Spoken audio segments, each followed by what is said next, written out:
movie today. Called The Lighthouse. And it was directed by Robert Eggers. Came out in 2019 and stars Willem Dafoe and Robert Pattinson. Wow. Well, so this movie's about two lighthouse keepers that start a 4-week length time. They watch over this lighthouse in 1890s New England. And Willem Dafoe is a veteran lighthouse keeper. He's clearly been alone and by himself for a lot of the time because he worships the lighthouse, specifically the light. He doesn't even let Robert Pattinson's character up there, whose name is Ephraim. The other guy's name is Thomas. So Ephraim is kind of a drifter. He moves from town to town. He just stopped doing timber and was sick of trees. So he started doing lighthouse work to get some money and start by himself with his own house. And Willem Dafoe character's Thomas, he just wants to worship. He's just a weird guy. He is bizarre. You know, he's all about the superstitions. He has lots of sayings. And now, I will say one thing is that this movie takes place in 1890, and they speak exactly like they would in 1890. Yeah. Like, ye find the time. I even told Billy, I was like, hey, it kind of reminds me of the Renaissance fair a little. Big time. But yeah, it's there's a lot of imagery in this movie, a lot of metaphors. Like there's mermaids in this movie, so it goes to show there's a lot of imagery that you're supposed to. This movie almost feels like a fairy tale to me, like an old-timey fairy tale in a way. It's in black and white, and its aspect ratio, it's like a 4:3 aspect ratio, which I liked. I haven't seen a movie like this in a very, oh God, I couldn't even tell you. Or as far as it was in the 16:9 ratio, it actually was had the bars on the sides of the screen.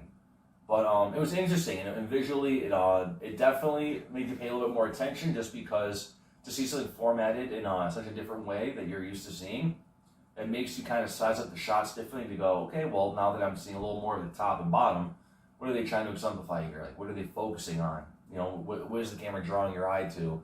And for what reason is it drawing your eye to that place? The things I liked was they Ephraim, he kind of talked to the lighthouse keeper like I would talk to my dad. A little bit of tension there, right? Yeah. Because the lighthouse keeper did treat him like crap. I know it's like one of those things where it's like we're trying to toughen you up. It's like, yeah, but the manual says you switch shifts on the lighthouse itself, and you're not letting anyone up in that room. You jerk.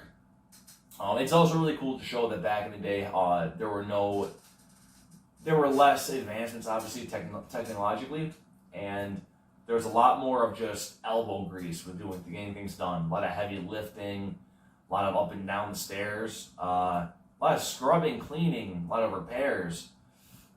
It was pretty cool, though. It was cool to see how people lived. That was one thing I liked. I liked seeing the lifestyle of 1890s. Everything looks so dirty. Everyone looks so grimy.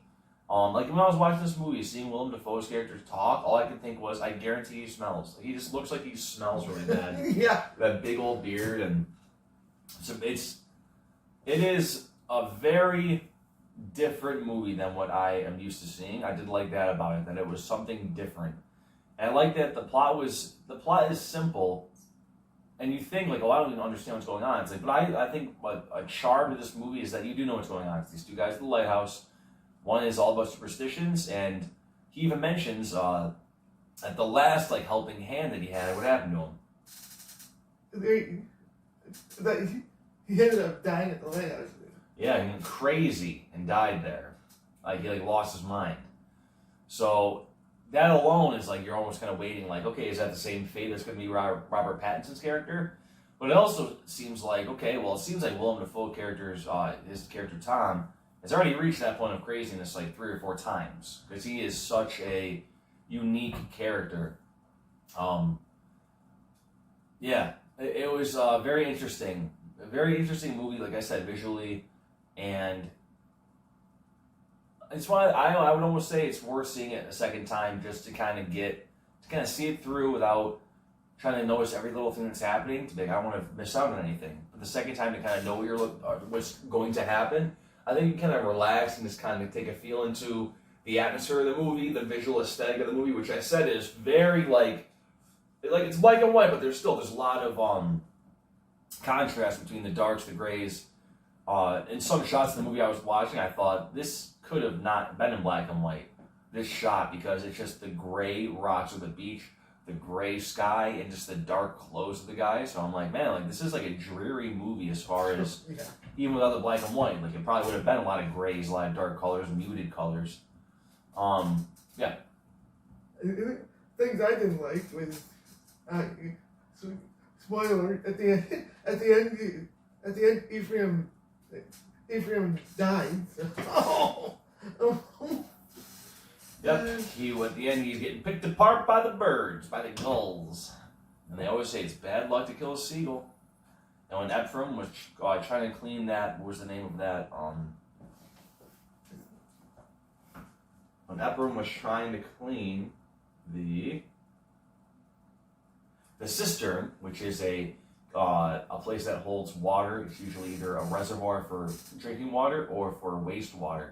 And this was grossly for both. This was another little plot point in the movie that was disgusting, is that near the beginning, they're toasting each other for 4 weeks. Like, good luck in the 4 weeks that we're here, which, by the way, turns out to be a lot longer than 4 weeks. This is a big storm. But, yeah. If I had to say things I didn't like, I'd say you have to watch the movie with subtitles. Not even a bad thing, but it does take my eye away from what's going on the screen when I have to read the dialogue. But the some words they use, the dialects, as I said, is 1890s northeastern New England area. So there are words and their cadence of how they talk. You kind of need subtitles for that. And I guess that would take away from it because I don't like wasting my time reading when I should be kind of watching what's going on the screen.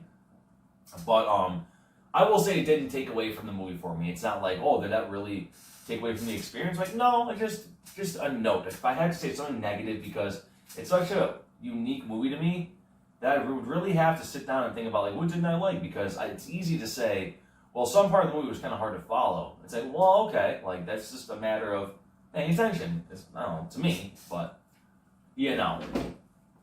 I'd recommend this to anybody who likes oldies 1890s stuff. Can you think of anyone that likes that? Byron Lee. He likes oldie stuff? Yeah. Really? Yeah. He goes to the Renaissance Fair, him and John Renzi. Well, this movie isn't really a Renaissance movie, though. Well, it's not a Renaissance movie. Well, damn! But at the same time, I wouldn't recommend this movie that like the Renaissance Fair, just because of the way they speak. Because, I mean, this isn't a movie that's about like the old knights in West, right? No. Well, yeah, I mean, it's always right. No, I mean. Can you think of a better group you might want to recommend it to? I recommend it to people who are into video art.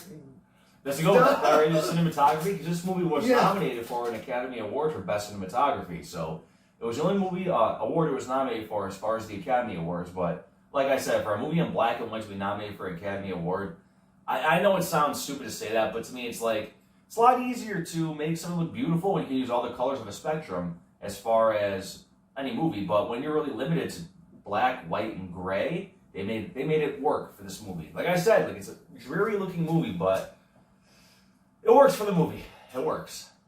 And I would recommend it to, I'd recommend this movie to people who are interested in experimental film, and yes, it's experimental film, and people that like weird movies, where it's like, I like movies that are kind of bizarre. I'm like, I'd recommend this. This is a movie that's almost in the vein of like David Lynch, I'd say. Almost in the vein of David Lynch, who is famous for making very bizarre movies. This movie wasn't as bizarre as a David Lynch movie, but if people like being challenged in that way, then I would recommend this movie for sure. I would give this movie 8.1 out of 10.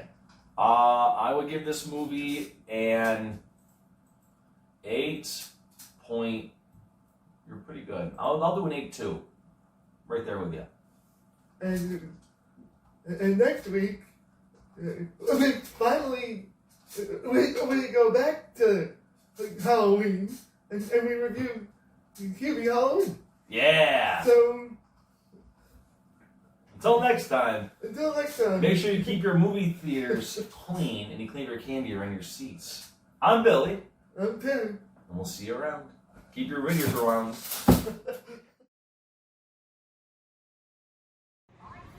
I don't know what I just did. And that's what Rocky looks like at the end of it.